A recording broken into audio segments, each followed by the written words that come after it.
Ya. Entonces, siguiendo lo que hemos venido hablando en relación al diseño o al cálculo del factor de seguridad que deriva a un diseño de la estabilidad de un talud, en muchas ocasiones, que actualmente quizás son muchas más en las que esto se requiere, nos vemos en la necesidad de querer aumentar cada vez más los ángulos de inclinación con el fin de ganar zona útil, evidentemente.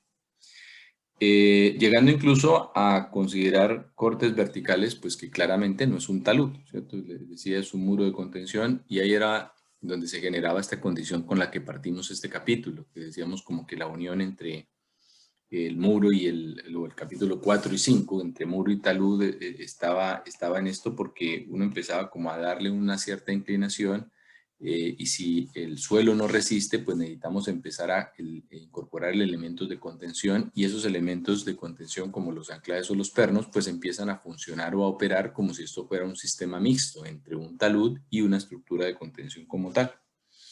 Pero no necesariamente se requiere llegar a la vertical para que el suelo no soporte. O sea, en muchos casos estas inclinaciones no son todavía bajas, digamos, y se requiere la instalación de algún elemento de contención o de refuerzo complementario.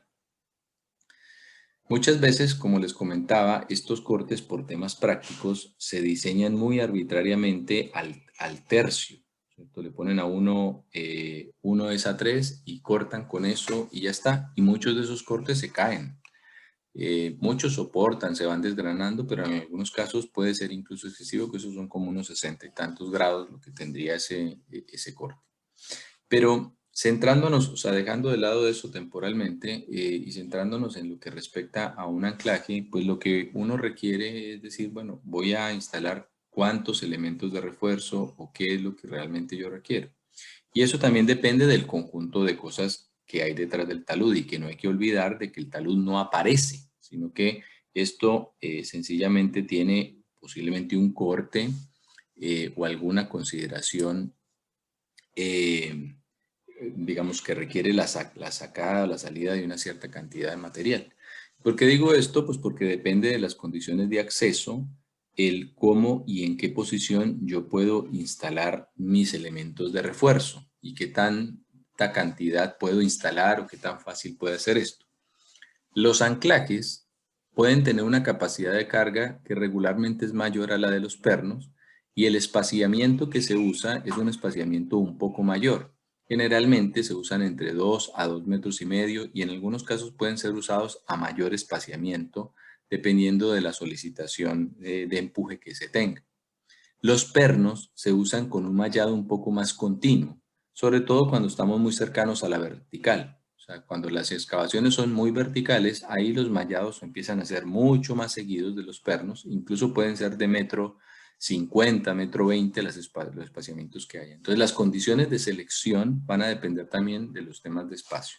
Pero no hay que olvidar que esto en algún momento hay que excavarlo, por lo tanto aquí voy a sacar esta cantidad de material y aquí se va a parar la máquina y voy a instalar un perno o voy a instalar un elemento de refuerzo.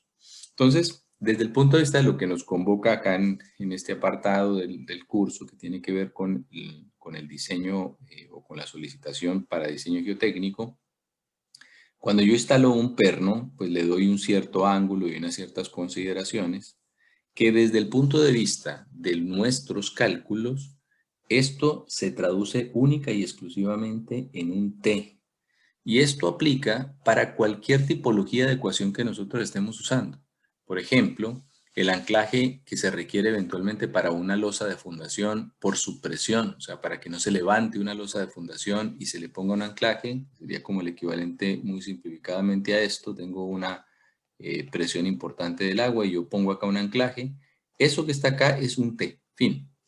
Y esa es la forma como lo incorporo. Por lo tanto, yo debería decir que si tengo tanta supresión, pues la sumatoria de todos estos T pues debe de contrarrestar esa supresión que se va a generar a lo largo de toda la losa. O sea, eso se traduce en eso. Estoy hablando para efectos del cálculo de la solicitación.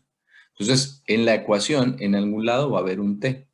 Lo importante sí que hay que tener presente es que viendo nuevamente el conjunto en profundidad, este T no es continuo. O sea, no es que el T se repita perpendicular a la imagen, se repita continuamente, porque este T se pone acá, ¿cierto? Y después con un cierto espaciamiento también se pone acá y después seguidamente acá. Y así vamos repitiendo esto un cierto delta X, ¿no? O delta L o como le queramos llamar. Entonces, ese espaciamiento, que entre otras cosas siempre se busca que sea constante, lo debo de considerar porque hay que recordar que cuando nosotros vemos todos nuestros monos, las de los taludes y los muros de contención, siempre nos da la sensación de que estamos calculando esfuerzos y se nos olvida, o cargas totales, y se nos olvida que realmente todo es por unidad de metro, ¿cierto? Todo lo que calculamos es lo que sea por unidad de metro, lo que sea por unidad de metro, porque estamos haciéndolo con un ancho unitario. Cuando incorporamos un perno, al saber que esto no es continuo, sino discontinuo con un delta X, estos casos ya no se hacen por unidad de ancho, sino que se hacen, por unidad de metro, sino que se hacen por unidad de ancho. O sea, se hacen por cada delta X metros. ¿Bien? Siempre todo va a estar normalizado por delta X. En el otro todo, el 1 desaparece y por eso no lo vemos en la ecuación y no simplemente dice es continuo, pero acá esto es por unidad de metro. Por eso muchas veces, esto a veces le incorporan acá un tau o un t dividido delta X, pero esto no es ninguna cosa diferente que el hecho de que al no trabajar con continuidad pura en términos de deformación plana perpendicular a la hoja, pues tengo que considerar un cierto ancho, que ya no es unitario, es un ancho delta X. ¿Ya? Pero la formulación es literalmente la misma, solo que por unidad de delta X. Teniendo claro de que para efectos de esto, lo único que yo tengo acá es un T adicional, los criterios para confección de las dovelas vienen siendo los mismos en cuanto a que bajo la dovela ocurra una misma cosa, ¿ya? O sea, que haya una misma resistencia o el suelo esté en igual condición de saturación y demás. Y la única diferencia, y aquí es donde está también la génesis de los métodos para uno saber exactamente qué es lo que estamos calculando, y es que en el método, recuerden que en la dovela nosotros hacemos un equilibrio de fuerzas, ¿ya? Hacemos el equilibrio de momentos global, pero en la dovela hacemos un equilibrio de fuerzas. ¿Y dónde hacemos ese equilibrio de fuerzas? Pues en el centro de la dovela. Por lo tanto, yo tengo que construir mi mono garantizando que la fuerza T pase por el centro de la dovela. Pues porque yo estoy haciendo un equilibrio local en el que involucro fuerzas tomando como referencia el centro de cada dovela. Entonces, para la construcción, lo único que yo debo garantizar es esto, que esta dovela tenga en el centro esa carga adicional, que es lo mismo que ocurre cuando tenemos cargas distribuidas. Tengo una carga distribuida, tengo que garantizar que toda la dovela tenga igual contenido de carga, por lo tanto hago la subdivisión en términos de esos puntos. El factor de seguridad, todo, e independiente si es talud infinito o bicho, finalmente lo que hace es incorporar la sumatoria de los momentos, bueno, en el caso de bicho particularmente la sumatoria de los momentos, en el talud infinito no hay sumatoria de momentos, la sumatoria de momentos y la sumatoria de fuerzas que se derivan de cualquier carga. Por lo tanto, el anclaje para efectos de estos diseños funciona igual que una sobrecarga. Es exactamente igual. Es un T adicional, nada más que eso, con la única diferencia que ese T es discontinuo, ¿no? Cuando calculamos el peso es continuo, cuando calculamos los T pues es discontinuo, vuelvo e insisto, por cada unidad de ancho. Teniendo claro lo que ocurre en términos de solicitación, nosotros no es el alcance del curso el centrarnos en lo que corresponde a el diseño del anclaje en sí mismo. Tiene varias cosas asociadas a, por ejemplo, el deterioro en el tiempo, en el garantizar un cierto nivel de tensión, problemas de, digamos, de deterioro químico, en fin. O sea, todas estas cosas obviamente no hacen parte por ahora, pero volvamos al mismo caso del T. En términos de nuestro análisis, por acá hicimos todo un análisis y nos salió un cierto T. Y el anclaje, pues necesitamos que soporte esa cantidad de T. Y esto que pudiese parecer algo muy complejo de calcular, esto se traduce en algo relativamente sencillo. Y es que, supongamos que es anclaje, es decir, que tengo una barra que tiene, perdón, unos cables que tienen una zona de bulbo acá, ¿cierto? Y entonces ese bulbo tiene una cierta longitud L, y el análisis me dice que el anclaje debe tener tantas toneladas. Entre otras cosas, para yo incorporar realmente un elemento de refuerzo complementario como un anclaje o un perno, uno debería tener como solicitación requerida en los anclajes un valor superior a 15 toneladas, 20 toneladas. Si no, ya empieza a ser muy costoso la instalación de un cable o de un anclaje. Entonces, teniendo claro que el sistema me exige, voy a inventarme el número 30 toneladas, entonces yo debo de garantizar que el anclaje realmente me lo resista. Y ahí es donde está el principio básico. Acá, y volvemos incluso a capítulo 1 nuevamente. Yo tengo una fricción bulbo o lechada o hormigón o lo que sea que hay entre cambio de dos materiales, en este caso una lechada, que tiene una fricción o que genera una fricción contra el suelo. O sea, que aquí se está generando una interfaz, ¿ya? Y esa interfaz, recordemos que la hemos analizado con un factor delta. Y también establecimos que un buen criterio para evaluar la respuesta de la interacción es el criterio de rotura de Coulomb, y en lo cual entonces lo que establecemos es que el tau era igual al C más sigma tangente phi. En este caso, tangente delta. Y que el C, al estarse generando una condición de desplazamiento, este valor puede ser muy cercano al cero, bajo la premisa de que esto puede deslizarse, ¿no? O sea, que esto puede deslizarse y este valor puede ser muy cercano a cero, aún así se puede considerar un cierto factor de adherencia.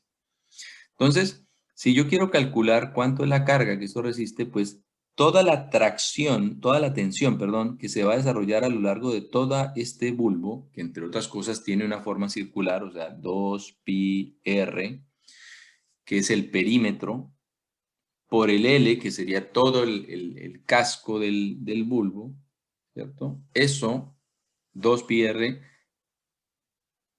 deben de igualarlo a la tensión que me está solicitando. Es decir, yo necesito 30 toneladas. ¿Sí? 30 toneladas.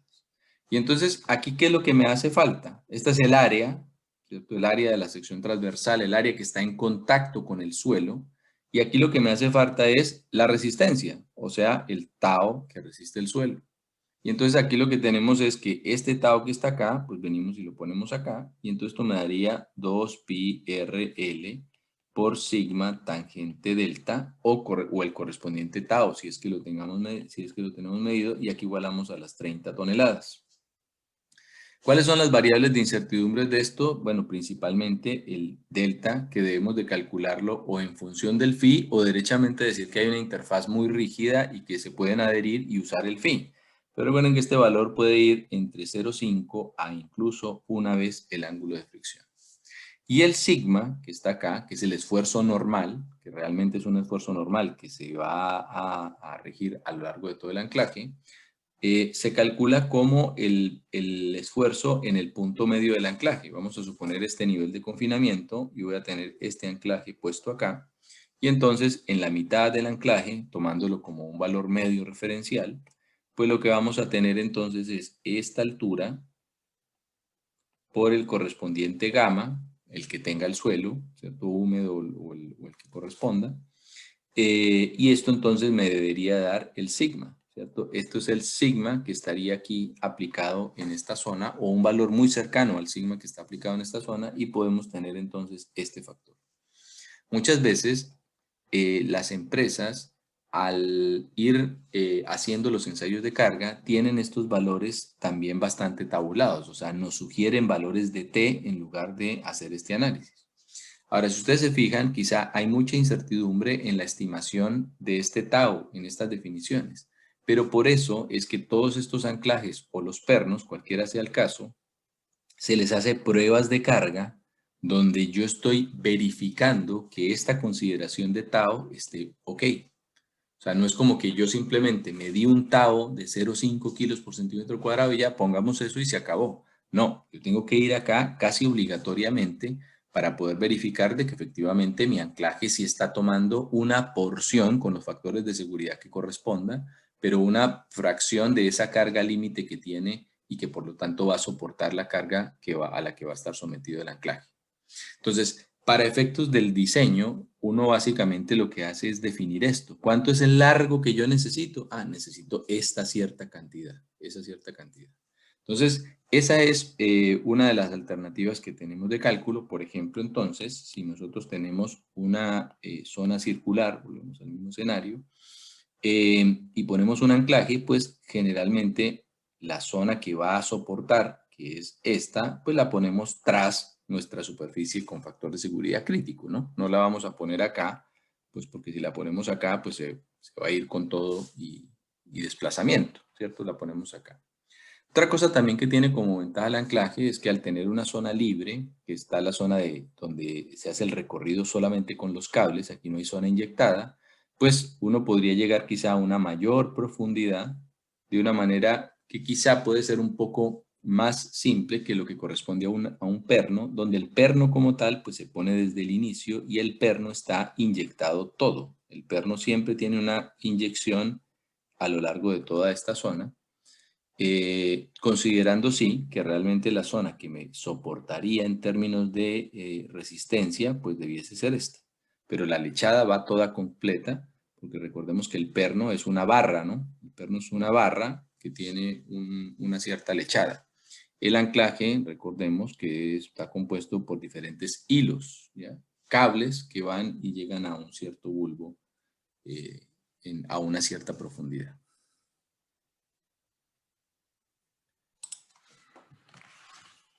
En nuestras ecuaciones generales, en la que ya, como hemos hablado, se compatibilizan los momentos y las fuerzas, hemos entregado dos ecuaciones en condición estática, que es esta que vemos acá, donde recordemos arriba está lo correspondiente a la resistencia, descontando sí la presión de poros que eventualmente se genere si es que hay agua presente.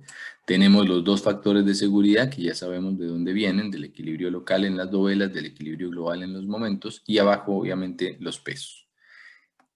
La misma construcción, exactamente la misma, la obtenemos, ya voy a hablar de la grieta de tracción, ya la obtenemos en el caso sísmico o en el caso pseudoestático. Yo voy a hablar un poco en mayor detalle enseguida de la condición sísmica, incorporando una nueva carga que sería la carga pseudoestática, que no es otra cosa que en el mismo equilibrio y en la misma formulación que hemos hecho, al igual que hicimos con talud infinito, pues incorporamos una carga equivalente a un coeficiente sísmico por el correspondiente peso. Y la ecuación general del factor de seguridad es esta que vemos acá, donde ustedes ven un factor F sub B, que es fuerzas verticales, y que debe estar en el numerador porque proviene del equilibrio de fuerzas verticales, y que de forma genérica se pone esta expresión, dice menos P para una carga que está puesta en esta dirección y un T para una carga que está puesta en esta dirección, pero realmente este F es las fuerzas que están verticalmente en la dirección en la que estén, ¿cierto? Si este T va para abajo, pues le cambian el signo para el sí, ponerlo en la dirección hacia abajo. Si esta carga va para el otro lado, le cambian el signo, o sea, es decir, es con su correspondiente signo, solamente que acá se entrega de manera general. Y este MR, recordemos, está normalizado por el R, que en el caso estático el R no está presente porque el R está presente en todos los factores de la ecuación, por lo cual el R se quita. Recordemos, el R es el radio del círculo que estoy tomando como referencia para mi superficie de falla, ¿ya? Entonces, ese R no está presente, pero cuando incorporamos la carga correspondiente a la pseudoestática, ya el brazo que hace respecto del centro, la carga pseudoestática, ya no depende del R, es una medición directa que es este D, esto es la distancia al centro de gravedad de donde tengo aplicado la carga sísmica. Entonces, como ya no tengo factor común R, pues entonces o le pongo el R a todo, o normalizo los momentos que provienen de la carga sísmica o incluso de la carga que esté del anclaje, lo normalizo en ese radio del círculo de falla que estoy predefiniendo. Por eso es que aquí aparece el radio. Y recuerden que todos son sumatorias. Esto es la sumatoria de todo esto en cada una de las dovelas, ¿no? Donde esté presente. Por eso, cuando hacemos esta subdivisión para un caso determinado, donde están las dovelas, ustedes se fijan, acá está también la dovela pasando por, perdón, el anclaje pasando por el centro de las dovelas, pues nosotros hacemos esta discretización y lo que se sugiere siempre, que ustedes ya lo empezaron a analizar, es pues que en cada una de las dovelas yo empiezo a hacer una tablita donde le pongo su área, su ancho, su distancia al centro de gravedad y voy llenando cada uno de los apartados de esta ecuación, que son los que me permiten ir construyendo toda la sumatoria para posteriormente hacer este proceso iterativo del factor de seguridad. ¿Ya? Eso para dejarlo claro, ustedes igual lo están tomando en el taller con la correspondiente hoja electrónica.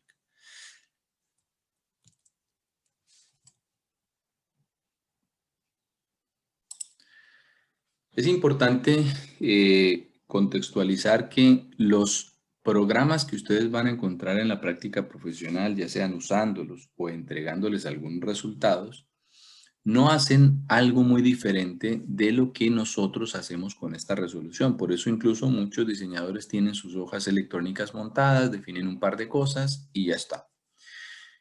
No con eso estoy diciendo que los programas no son una buena alternativa, son una excelente alternativa, sobre todo cuando yo empiezo a tener muchas variantes o empiezo a tener consideraciones un poco más complejas. Pero hay que tener presente de que lo que está haciendo el programa no es una cosa muy diferente de lo que está con las metodologías. Ventajas que tienen el uso de programas.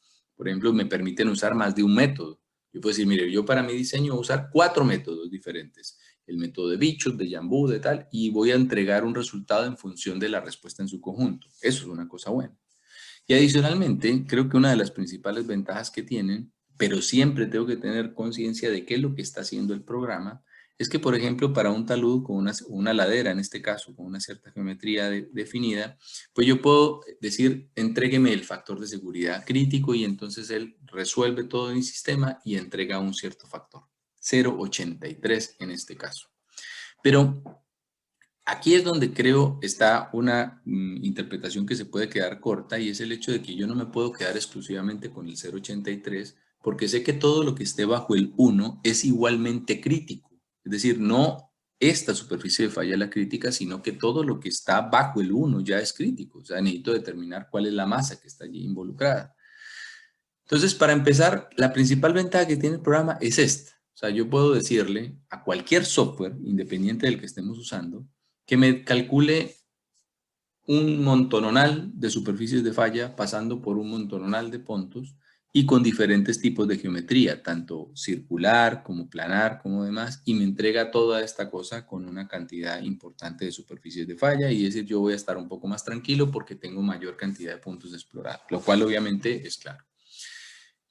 Es muy importante tener presente de que en este análisis lo único que está involucrado, lo único es gamma, phi y c, nada más. No hay forma de que se incorpore nada más porque estamos resolviendo el método de equilibrio límite con todas las formulaciones que vimos previamente. Por lo tanto, si es que tengo el E, si es que tengo, nada de eso está involucrado en este análisis. ¿Eso es un problema? Sí y no. Desde el punto de vista de resistencia, esto me entrega un resultado adecuado. Sé que si mi problema es de deformabilidad, necesito ir a usar otras herramientas.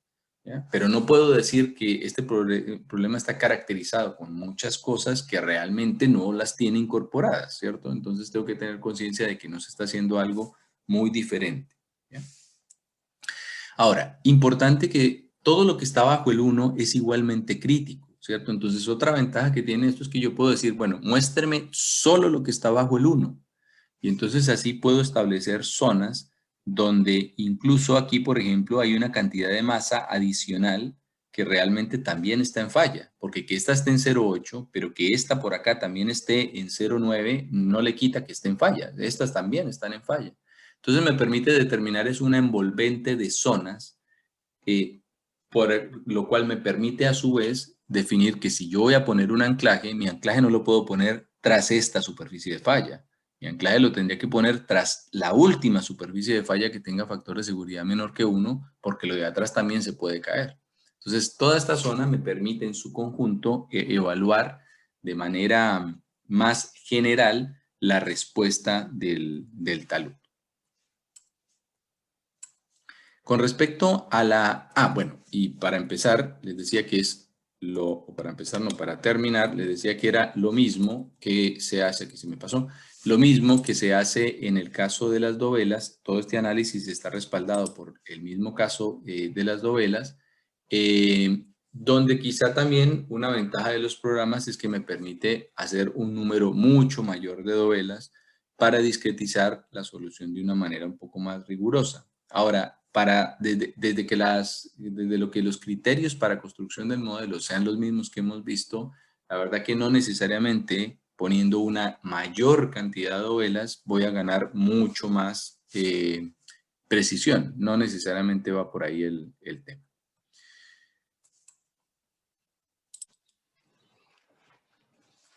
Si tenemos un caso en particular en el que se le vaya a hacer un análisis de estabilidad, una de las ventajas que tienen los diferentes programas, como hemos indicado, pues es la posibilidad de incorporar una cantidad importante de superficies de falla. Pero partiendo en una situación, en este caso en una ladera, pues lo que vamos a tener entonces es, bueno, una configuración estratigráfica, una posición de la napa, y posterior al análisis pues nos va a entregar un cierto factor de seguridad. Ese factor de seguridad en este caso es un factor de seguridad menor que 1. Y al ser menor que 1 el factor de seguridad, hay que recordar que 0,83, que en este caso sería el mínimo factor de seguridad, representando lo crítico, si bien es el menor factor, también hay otros valores o otras superficies que pueden tener un factor de seguridad menor que 1 y que son igualmente críticos, ¿ya? Entonces aquí predefinimos una superficie de falla, pero si involucramos todas las posibles opciones de superficies de falla que entrarían, yo podría graficar toda esta cantidad de nube de puntos con múltiples superficies de falla por múltiples lugares. Claramente, se debe de seleccionar una superficie de falla como una condición crítica. Pero como les decía, al tener un factor menor que 1, no necesariamente yo me quedo con un punto, sino que quizás lo que me conviene es definir una envolvente de zonas en la que el factor de seguridad es menor que 1. Y si ustedes se fijan, aquí va a haber un sector que quizá involucra una mayor cantidad de masa y que sobrepasa la superficie o la zona donde se encuentra la superficie de falla crítica, y que igualmente todo esto que estoy aquí mostrando son los factores de seguridad que son menores que 1. Entonces todo esto vendría siendo igualmente crítico. Si por ejemplo yo quisiera estabilizar con un anclaje, pues claramente necesitaría entonces poner un anclaje superando no solamente el punto donde está la superficie de falla crítica, sino también donde está toda la masa involucrada acá, incluyendo la superficie crítica, ¿cierto? Me interesa definir todas estas envolventes que representan el factor menor. Para efectos obviamente de evaluación, nosotros nos quedamos con una superficie de falla en el cual se hace un análisis de dovelas. Una de las ventajas que también permiten las metodologías es que yo puedo incorporar una mayor cantidad de dovelas en este análisis, ganando un poco de mayor precisión, pero tampoco hay que engañarnos en que no necesariamente por poner una cantidad infinita de dovelas la precisión va a cambiar notablemente, ¿no? Hay que ser conscientes de ello. Los principios de formulación de las diferentes metodologías que usamos como referencia el método de Bishop deben de tenerse claro al margen de que uno use en un programa u otro. Y esto es importante. Nosotros, para efectos de evaluación, tenemos una superficie de falla, calculamos en un escenario preestablecido para poder indicar qué o tener conocimiento de qué es lo que se está haciendo internamente en el cálculo. Pero claramente hay programas que pueden o permiten programar todos estos sistemas de ecuaciones y resolverlos de una manera, digamos, con una posibilidad de generar una cantidad importante de superficies de falla y evitar el proceso iterativo. Les decía que voy a retomar de manera complementaria lo correspondiente al análisis dinámico con evaluación de registro sísmico, y que quiero dejar la invitación al webinar asociado con incertidumbres en clasificación dinámica, porque tiene que ver mucho con la respuesta de cómo se genera la propagación de las ondas en el dominio y qué es lo que realmente nosotros hacemos cuando modelamos un caso de manera simplificada o queremos hacer un análisis riguroso, y sin decir que el análisis riguroso es como la mejor alternativa. Tienen varios bemoles, que es algo de lo que espero que comentar de una manera un poco más simplificada.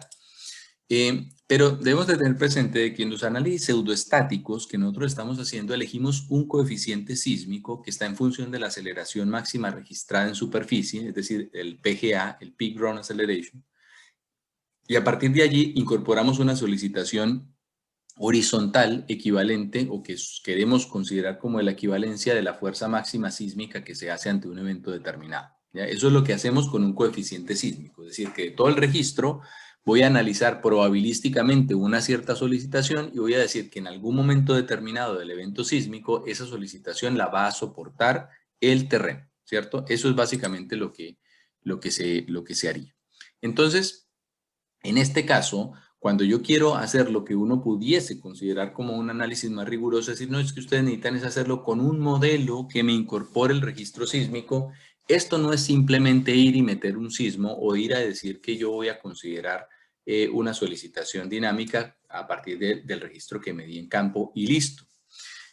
¿Por qué? Porque si bien efectivamente el punto de referencia es tener un registro sísmico en el basamento rocoso, hay muchas variables que están vinculadas a la propagación de las ondas.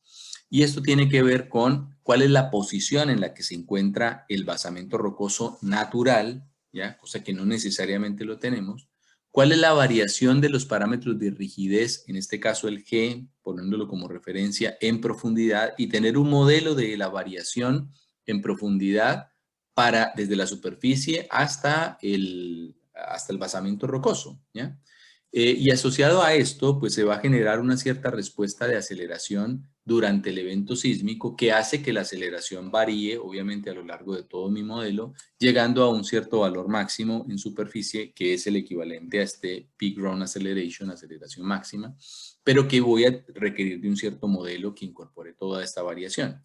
Pero si yo pretendo hacer esa valoración, pues necesito también mucha información. Entonces, no necesariamente el irme con un análisis riguroso voy a tener mayor precisión, porque si no cuento con la información adecuada para hacer esa representación, pues evidentemente estoy metiéndole incluso más incertidumbre que quizá la que estoy queriendo sortear, porque necesito involucrar una mayor cantidad de variables. Entonces, no con esto estoy diciendo que los análisis time history con registro sísmico, los análisis de respuesta sean equivocados, no. Pero no es simplemente que en un software uno incorpore un registro y vámonos. Incorpora muchas mayor cantidad de variables de las que necesitamos tener control, y debemos de ser muy conscientes de si efectivamente la incertidumbre vinculada a las variables que estamos usando es reducida como para que mi análisis para un caso determinado, llámese talud, fundación, muro o lo que sea, sí va a ser un poco más acertado. Entonces debo de tener conciencia de eso, y entregar estos resultados es algo muy importante, pero siempre y cuando mis inputs también sean muy rigurosos y sean bastante buenos. Entonces, en lo que corresponde ya a nuestros apartados de nuestra asignatura, habíamos mencionado anteriormente unos análisis de cálculo de desplazamiento, que los vamos igual a ver en el taller, pero que tienen dos apartados, uno que son el método de Newmark y el otro que es el método de McDici-Sid. Pero en términos globales quiero mencionar algunas cosas asociadas también nuevamente a la solicitación sísmica. Yo tengo un registro sísmico, eventualmente con una cierta contenido de frecuencia y con una solicitación máxima, y lo que muchas veces se realiza es que esta solicitación máxima, a partir de un trabajo que hizo Sid en los años 70, él estableció que yo podría definir que, considerando que el registro sísmico me pone un tau máximo, una solicitación máxima, la respuesta que podría experimentar un suelo sería medianamente similar en condición límite, ojo, en condición límite solamente para establecer temas de resistencia límite, no para comportamiento en términos de deformación, se puede representar por un movimiento armónico equivalente senoidal con amplitud de 0,65 del tau máximo. Que esto es como el equivalente a lo del coeficiente sísmico. Es similar a lo que hacemos con el coeficiente sísmico, donde la solicitación la reducimos un tanto y con esa finalmente vamos a trabajar. Entonces, muchas veces para efectos prácticos, reconfiguramos nuestra solicitación dinámica en un movimiento armónico equivalente que tiene una amplitud definida, un periodo característico, o sea, una repetitividad característica, y con esto podemos hacer un análisis de desplazamientos. Y aquí es donde entra el método de Newmark. El método de Newmark lo que nos permite o lo que nos indica es que debemos de seleccionar una aceleración o de conocer más que seleccionar una aceleración crítica a partir de la cual inercialmente una masa se empieza a desplazar. Es decir, si yo empiezo a aplicar un movimiento sísmico, él inmediatamente empieza el movimiento, no es que el suelo ya se deforme una cantidad o se empiece a generar una falla. Hay una cantidad de peso por inercia que él es capaz de soportar. O sea, hay una cierta cantidad de aceleración cuyo desplazamiento va a ser muy, muy pequeñito o casi nulo, pero superando, o incluso cero, pero superando la aceleración que el suelo resiste, ya el suelo o la masa empieza a movilizarse.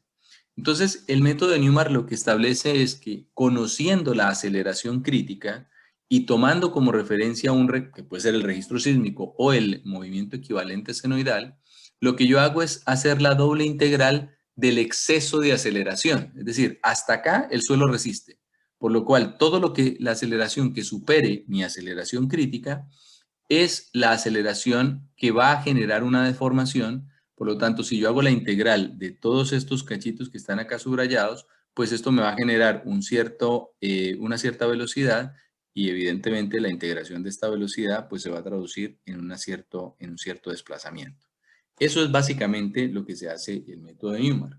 Ahora, para vincular ese movimiento senoidal, también debo de incorporar cuántos son los ciclos equivalentes senoidales o sinusoidales que representan una magnitud determinada. Entonces, así nosotros podemos establecer que una magnitud de X, por ejemplo, en este caso el 8,5, pues generaría o se produciría a partir de 26 ciclos equivalentes. O sea, yo pondría un sismo con una amplitud determinada y una condición equivalente senoidal en un movimiento correspondiente a 26 ciclos de ese tipo. Eso es básicamente lo que se hace el método. Entonces, ¿dónde está la parte geotécnica con el método? En una cosa relativamente sencilla. Si conocemos el principio de funcionamiento del factor de seguridad, y aquí volvemos a la génesis de los métodos, lo que sabemos es que él está calculando en qué momento o a partir de qué cargas masa de suelo tiene un factor de seguridad menor que 1. Es decir, en qué momento yo supero mi resistencia y el bloque puede potencialmente desplazarse. Entonces, usando este principio, lo que hacemos para determinar esta aceleración crítica que nos pide el método es determinar con qué coeficiente sísmico se produce un factor de seguridad de 1. Y esto aplica para cualquier metodología, muros, taludes, lo que sea. Entonces, si yo despejara, igualo mi factor de seguridad a 1, o sea, le pongo el 1 acá, y despejo el coeficiente sísmico que está incorporado, de hecho, acá en esta sumatoria de momentos y en los pesos también provenientes de las fuerzas. Si yo despejo el coeficiente sísmico, me entregaría entonces la aceleración que produce un factor de seguridad de 1. Es decir, mi límite. Hasta acá el suelo no se va a mover, porque yo le puedo poner esa aceleración y el suelo pues obviamente no se va a desplazar, estoy en la condición de factor de seguridad 1. Por lo cual si yo le pondría un cachito más de aceleración, entonces esto me va a generar el desplazamiento. Entonces esta aceleración crítica, finalmente desde el punto de vista del talud, sería el coeficiente sísmico multiplicado por la gravedad, evidentemente para convertirlo en aceleración, que me produce un factor de seguridad de 1. Y aquí estaría esto. La amplitud de la señal, esta aceleración máxima que estaría acá, que sería el equivalente a una fracción del peak ground acceleration, me lo dan por el sistema, o sea, por el sistema, no, por la solicitación dinámica, es decir, por el registro sísmico. Ese tiene que ser dato, ya, esto tiene que ser un dato, al igual que el periodo. Es decir, yo diría un sismo caracterizado por una amplitud máxima de tanto y un periodo de tanto, o una frecuencia de tanto. Entonces la frecuencia de repetitividad de la señal y la amplitud estarían dadas, a lo cual desde el punto de vista geotécnico, lo único que obtendríamos o que tendríamos que obtener sería la aceleración crítica, porque teniendo la aceleración crítica, pues lo que sigue es la doble integral de lo que queda acá, o sea, integro esto y lo que está acá, vuelvo y lo integro y me entrego los desplazamientos. La única variante que habría que tener presente acá es tener la aceleración crítica, cálculo de velocidad y cálculo de desplazamiento, con la única consideración de que los apartados de velocidad que dan negativos, pues no los incorporo, porque es como que al ser el movimiento cíclico, hay una componente que hace como que el bloque se devuelva otra vez a su posición original. Entonces, esa velocidad que está aquí no la incorporamos en la resta. Por eso entonces yo voy como que con 0 acá, gano desplazamiento en este tramo en la que la velocidad no la considero, digo que se mantiene constante y vuelvo y sigo sucesivamente. Obviamente al ser senoidal esto, pues esto yo lo hago en un ciclo y lo multiplico pues por el número de ciclos que están definidos por el sistema, o sea, por la solicitación de la magnitud del sismo. Eso es el método de Newmark.